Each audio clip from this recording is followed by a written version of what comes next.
Hello again. This is the latest in a series of videos about comparing or hosting. And in the last couple of videos, I've talked about how, as compare, you need to be a friend.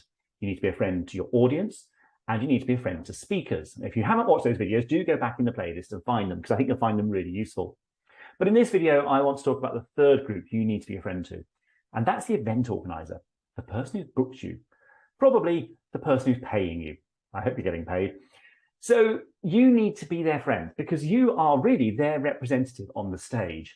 You are the face of their event, and you want to make sure that they come across well, even if the audience aren't even aware of who they are.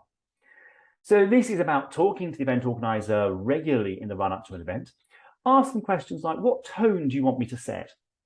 What are the big takeaways for the audience? Who are the audience? Why have you selected these speakers or these topics? Get a real feel for the way they want the event to come across, and then it's up to you as compare to make sure it does come across in that way. During the day, during an event, you'll often find that there are changes, there are additional notices that need to be given from the stage.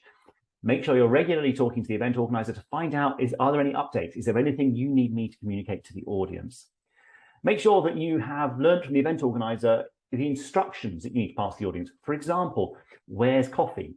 Where do you go for lunch? Where do you go if you've got special dietary requirements for lunch? Are there things that you want the audience to do?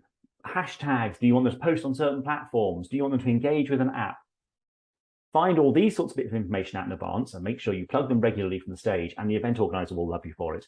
Because actually then you are serving them as much as you're serving your audience and your speakers.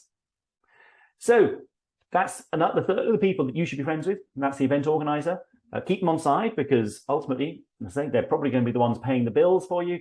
So hopefully they'll book you again because they know you're a safe pair of hands. And to me, that is the greatest compliment I can get as a compare, safe pair of hands, because it means they know they can relax and let me get on with the job.